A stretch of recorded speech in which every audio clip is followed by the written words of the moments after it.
Reka nkwibarize ikibazo kimwe. Kampani yawe irakora cyangwa irinjiza?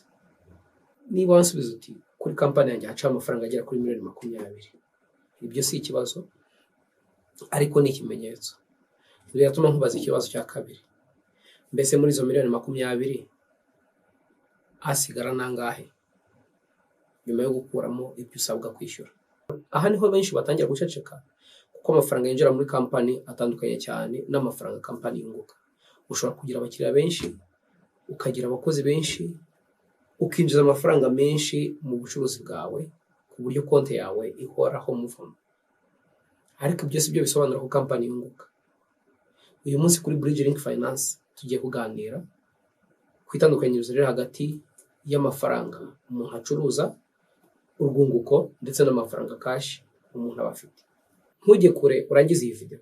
Ku musozo ndaguha ibintu 5 ukwiye kujya uba ufite mu mutwe wawe nk'umu businessman ucunga business yawe. Tangirire ku nkuru ariko y'inyigisho. Dufite abantu babiri, umwe ni Yohana, undi ni Patrick.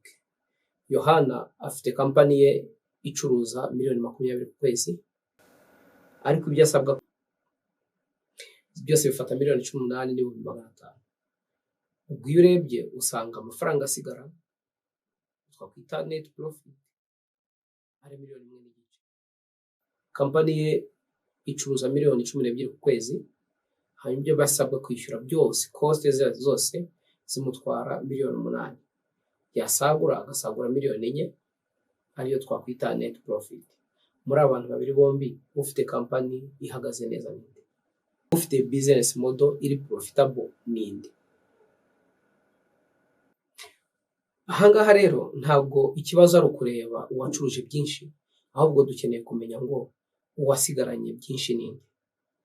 Nyuma yo gucuruza ukishyura ibyo ugomba kwishyura, amafaranga usigarana nangahe ugereranyije nayo washoye? Amafaranga usigarana nangahe ugereranyije nayo wacuruje? Bityo bigaguha ishusho kwereka ko kampani yawe yunguka cyangwa itunguka. Kuko ucuruje miliyoni 20 ugasigarana miliyoni n'igice nk'inyungu, undi agacuruza miliyoni 12 agasigarana miliyoni 4 n'igice nk'inyungu, ubungutse ninde? Uwahombye ninde? Niba uri umworozi ukaba woroye amatungo magufi cyangwa maremare, inka, inkoko, ingurube ndetse n'imbwa, tubafitiye ibiryo by'amatungo ku giciro cyiza. Duhamagare kuri telefone ubona kuri screen yawe ubundi tugufashe. Dushobora no kuvugana tukabikugeza aho uherereye hose, cyane cyane mu ntara y'Uburengerazuba. Ikosa rimwe rikomeye ba entrepreneur benshi bakora, iyo babonye kampani iri kwinjiza amafaranga menshi, nk'iyi yinjije miliyoni 20, akumva agira ngo afite miliyoni 20. Hari abatekereza ko izo miliyoni 20 ari za kampani, ariko izo miliyoni 20 ni revenue, n'amafaranga yakiriye muri kampani kubera ibyo yacuruje. Ariko ibyo yacuruje byari byaranguwe. Kugira ngo acuruze hari akazi kakozwe gakomeye.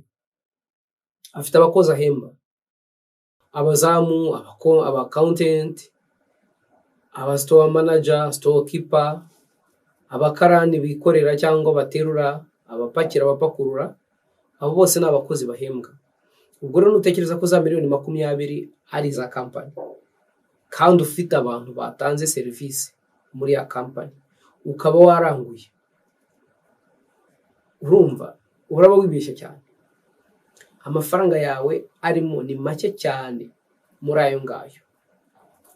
Hari amafaranga washoye agomba kugarukira, hakaba n'inyungu akaba yunguka. Ayo mafaranga agomba kuva muri izo miliyoni 20. Warangiza ugahemba abakozi, ukishyura n'ibindi bintu byose ugomba kwishyura, amazi n'umuriro n'ibindi. Ntabwo izo miliyoni zose ari za kampani, kuko kampani irishyura ibyo byose, asigara niyo twita profit. Nyuma yo gufata amafaranga yacurujwe tugakuramo ibyarangujwe, ayarangujwe, tugakuramo n'izindi service cyangwa se n'izindi mbaraga zagiye mu mirimo ya kampani kugira ngo kampani ibashe gukora ubwo bucuruzi muri iyo period. Ariko nubwo ari profit, ntabwo ari cash, kubera ko cash ni amafaranga dufite mu bubiko bw'amafaranga cyangwa kuri konti. Atandukanye rero na profit nayo tubara ko twungutse dufashe ibyo twaranguje tukongeraho izindi mbaraga zabigiyeho, tukongeraho ibindi byatumye akazi gakorwa, noneho tukayakura mu byo twacuruje. Noneho reka turebe hagati ya profit na cash bihagaze bite. Urugero, niba twacuruje miliyoni 20 tukagira profit ya miliyoni 2, ariko hakaba muri cash dufite 500,000, andi mafaranga yabari. Murabizi ko iyo umuntu akora business, relation afitanye n'abakiriya zishobora gutuma atanga amadeni.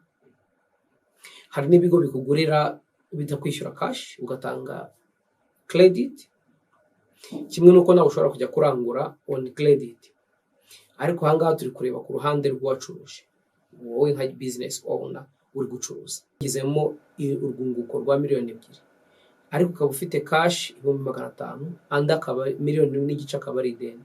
Neza ko profit wahawe na accounting numbers itaguha icyizere cy'uko wungutse miliyoni 2 nk'uko ari iri kuguha, ahubwo ugomba no gutekereza cya kintu cy'ideni watanze. Ejo utaza guhita wiyumvisha ko ufite miliyoni 2 ziyongereye ku mafaranga wari ufite, kandi harimo miliyoni 1.5 ikiri mu madeni. Faranga twungutse tugendeye ku mibare ya accounting, turebe muri ayo ngayo ayo dufite mu madeni nangahe. Niyo mpamvu buriya abakora financial statement habaho na statement of cash flow, kugira ngo umenye ngo amafaranga yanjye ahagaze ate, amafaranga yinjira, amafaranga asohoka, amafaranga nteganya kwakira mu minsi iri imbere, amafaranga nteganya gusohora mu minsi iri imbere cyangwa mu gihe cya vuba nangahe. Cash flow statement igomba nayo kwitabwaho. Iyo atari ibyo ngibyo, utekereza ko ufite amafaranga, ugatekereza ko uravuga uti narungutse, ukanatekereza ko ufite amafaranga. Aha rero wakoze urwunguko rwa miliyoni 2 ariko ufite 500,000 kuri cash, andi aracyari mu madeni nubwo uyabara nk'inyungu. Aya ngaya rero akiri mu madeni, hari na risk tuzareba mu minsi izaza ushobora kugira ugasanga rwarundi surwunguko. Wibuke ko ibi turi kuganira ari periode y'ukwezi twafasheho reference.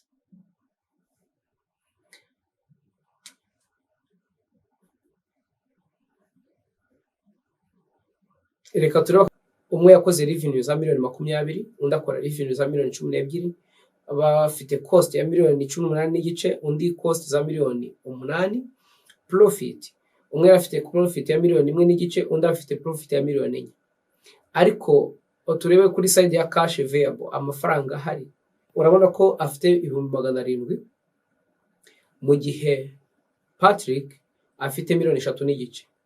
Still Patrick aracyari kudominatinga Jean, kubera ko Patrick afite cash miliyoni 3.5 muri sales za miliyoni 12, muri profit ya miliyoni 4. Yohana yifite 700,000 bye muri sales za miliyoni 20, muri profit ya miliyoni 1.5. Ese business murumva ihagaze neza?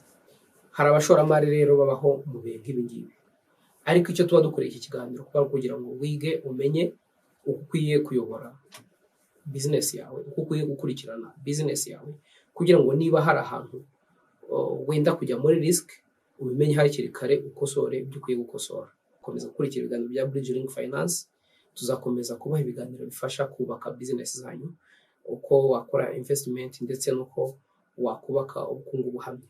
Ngiye kuguha liste y'ibintu 5 ukwiye kujya uhora ufite mu mutwe wawe nka business owner, bitagombeye ko uhamagara accountant ngo aguhe amakuru yabyo. Hanyuma uzakurikirana ikiganiro gitaha, tuzasobanura buri kimwe icyo kimaze n'icyo cyagufasha kugeraho. Icyambere, revenue. 2, gross profit. 3, net profit. 4, cash position. 5, account receivable. Binyuze muri 360 business financial health check, tugufasha kureba uko company yabihagaze ndetse tukakugira n'inama y'ibyo ukwiye gukosora. Uri umuyobozi wa company, jya ubasha kumenya ngo iyi company yobora irakora cyangwa irunguka, kubera ko sales ntabwo bivuga ko yungutse, ahubwo sales zikwereka ibyo wacuruje hanyuma kunguka n'amafaranga uba wasigaranye muri company nyuma y'uko ukuyemo ibyo ugomba kwishyura byose wakoresheje kugira ngo ubashe gukora za sales. Turabakunda kandi kuri Bridge Link Finance nakagaruka n'ejo bundi mugaruke dukomeze dufatanye kubaka company zacu, kubaka ubukungu buhamye, kubaka business zifite aho zishingiye zitari mu cyuka. Reka ngusabe rero udukorere subscribe hariya, udukorere share, like kugira ngo ikiganiro cyacu kirebwe n'abo benshi, kubera ko ari benshi bakeneye amakuru. Murakoze.